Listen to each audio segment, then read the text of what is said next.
25 ans après l'arrivée de cette méthode en Valais, la demande ne cesse de croître.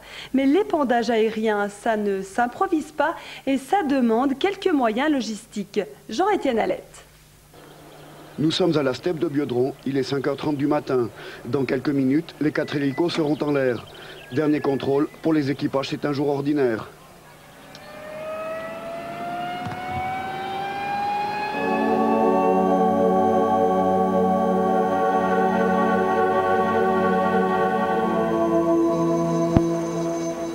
Quelques tours de rotor et c'est l'atterrissage sur les Hautes-Comtés. L'hélico est rempli de 500 litres de produits fongicides, non pas d'insecticides, c'est strictement interdit. On lutte contre des champignons, pas contre des petites bêtes. Et puis il faut savoir que ces produits sont de classe de toxicité 5, 5C. On aime bien comparer ça, ça représente à peu près la toxicité du sel de cuisine. Ce sont ou des produits de production intégrée ou des produits biologiques et tout ça est contrôlé par les différents offices fédéraux, entre autres de l'agriculture et de l'environnement.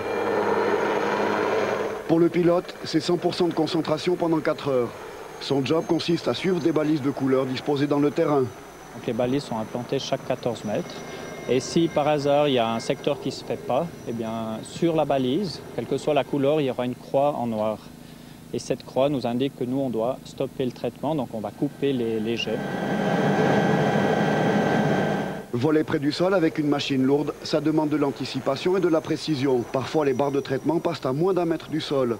Mais les accidents sont extrêmement rares. Il faut dire que chaque pilote est affecté à des secteurs précis.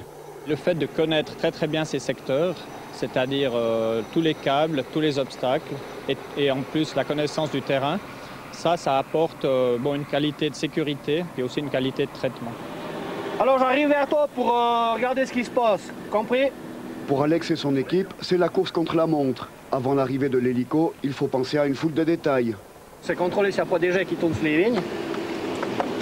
S'il y a des jets, on ferme les conduites, et puis c'est terminé, fini. Et puis s'il oublie, faire déplacer des voitures aussi, ça c'est important. Avertir les gens. Une fois le travail terminé, il faut encore contrôler qu'aucun secteur n'a été oublié. Pour l'équipe, c'est facile, elle connaît le terrain comme sa poche. On connaît le balisage, vu que c'est nous qu'on balise. Toute l'équipe ici est sur le terrain le jour du balisage, les jours qu'on balise. Chaque personne connaît son secteur, il n'y a rien qui échappe. Évidemment, un hélico, ça fait du bruit. Les riverains ne le savent que trop bien, mais les équipages sont obligés de travailler tôt le matin. Nos 3 ennemis sont le vent, la température et l'hydrologie. C'est clair, pour ces raisons-là, on doit commencer à traiter à 6 h le matin.